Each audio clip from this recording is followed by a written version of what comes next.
Hi, I'm Larry Franke with History and Genealogy at St. Louis County Library. Today I'm going to present to you a short introduction to AncestryLibraryEdition.com. First of all, how do you get to the AncestryLibraryEdition.com site? You'll want to go to www.slcl.org, the St. Louis County Library homepage, and click on the Research button at the center of the page, which I've highlighted with a red box.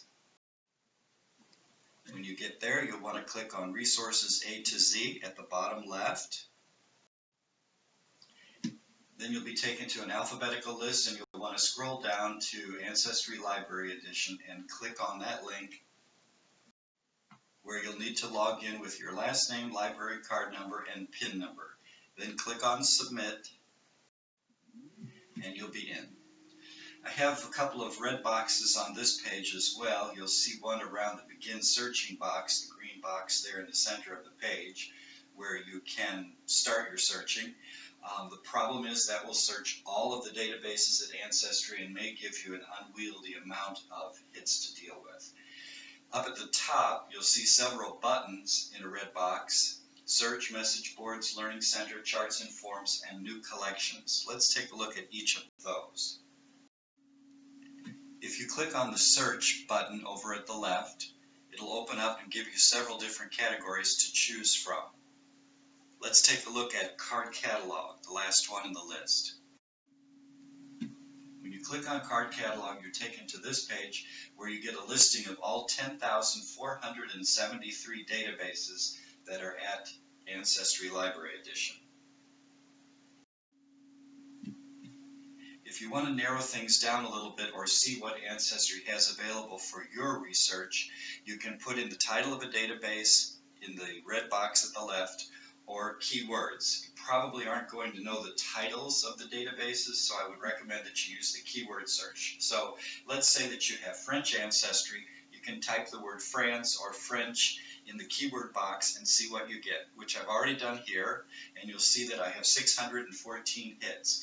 You'll also notice that after the title of most of these databases, in parentheses, you'll see the notation in French.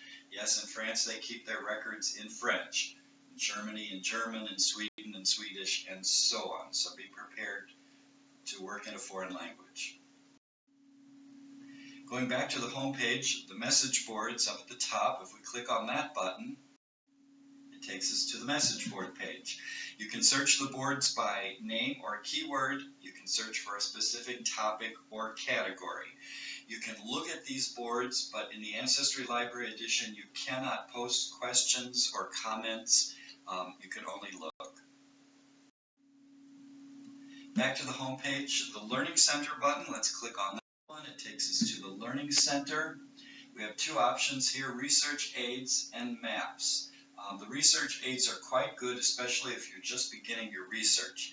You can see the first three options here: Getting Started in the turquoise color, Census in the lavender, and Beyond the Basics in the salmon. And if you scroll down, you'll see there are more options there. If you click on Maps, you'll be taken to a page where you can select a map of any state in the United States. It'll be broken down into counties and county seat, and there'll also be options over on the left, such as this one here for Pennsylvania, where you'll have a research guide and how to do genealogy and so on for that particular state. The next button across the top is Charts and Forms. If you click on that, you'll be taken to the Charts and Forms page, where there are lots and lots of different kinds of charts which you can download, print out, and fill in to record your research. The last button is the New Collections button. If you click on that one, you'll be taken to the New Collections page. And if you look at the right-hand side in the red box, you'll see which databases have recently been updated or they're brand new. So if you have been in Ancestry Library Edition recently and you haven't found what you wanted, go back often. They put up new databases and update them on almost a daily basis. Back to the home page again, if you scroll down, you'll see quite a few options at the bottom of the page. There are quick links on the left in in that large red box to various types of records, and on the right, links to the census records. Of course, the first census was taken in 1790, and they're taken every 10 years. The most recent one that's available for you to look at is the 1940 census due to privacy laws. So I've selected the 1930 census to look at as an example here. We're going to look for George Gershwin. He was dead by 1940, so we can't look for him there. So you'll type in your ancestors' first and last name, in this case George and Gershwin, and then you can fill in some of the other boxes below that. Although, if you have an unusual name like Gershwin, you probably don't need to add any other information. Click on the orange search button, and then you'll get your list of hits. If your person's name does not pop up in the list of hits, you can use the search filters box over on the left, click on edit search, and then you can make some changes into the spelling of the name or a date or birthplace or so on, and then update it and try again. We did get the result that we want here, so you'll see George Gershwin is the first match. You have two options now. You can either click on View Record at the left or View Image at the right. If you click on View Record, you'll get a page like this, where the information has been typed out by someone, a transcriber, and it may or may not be accurate. In this particular case, if you take a look at street address toward the bottom center of the screen, you'll see that the transcriber put Riverside Drive. If you look at the original document, though, you'll see that it's Riverside, not Riverside. So you can certainly print the record, but I would also take a look at the original image. Click on the green View button on the left. That'll take you to the actual census image. It's rather small, but there's a large red arrow over on the right pointing to a slide on a bar that you can move up or down to enlarge or shrink the image. So I've blown it up here so you can see it a little bit better. The person that you searched for is highlighted in yellow. Anyone else living in the same household is highlighted in green. So here you can see George Gershwin has a cook living with him. You'll get his address, his amount of rent he pays per month, his age, his sex, his birthplace, his parents' birthplace, native language, occupation, and so on. Lots of great information. Then you have two options. At the top right, you see a Save button in green, and if you click on that, two options pop up: Send Image Home or Save to this computer. If you click on Send Image Home, you can type in your email address twice to make sure you've got it typed correctly, and then hit the Send Email button in orange, and the document will be emailed to you. Or, of course, your other option is to save it to your hard drive, save it to your flash drive, or make a print copy. Back to the home page. Once you've done your census research and found the year of immigration for your ancestor, you'll want to find him, her, them coming across on a ship to the United States. So you'll click on Immigration and Travel. That will take you to the Immigration and Travel page, and over on the right in the red box, you'll see Passenger List. You want to click on that. That takes you to the passenger list search page, and if you know the port that your person came into, you can select that as well. In the red box at the bottom right, you can see the beginning of the list: New York, Massachusetts, which is Boston.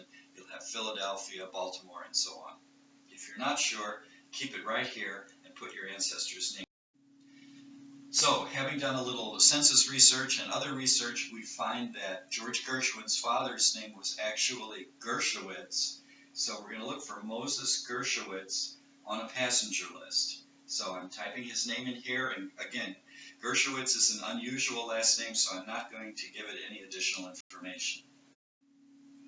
I get 12 hits, and the first one looks like the one I want. And there's Moses Gershowitz, birth date, place of origin, where he left from, his arrival date in New York, and where he was headed. And if we click on the blue link to New York passenger, it takes us to this page where we see Moses Gershowitz, age 16, a tailor from Russia, coming to New York, and so on. There's not a lot of information on these early ship lists, but there is something there. Always print or save the page that your person is on and the first page of the list, which will have the date of arrival, the name of the ship, and so on.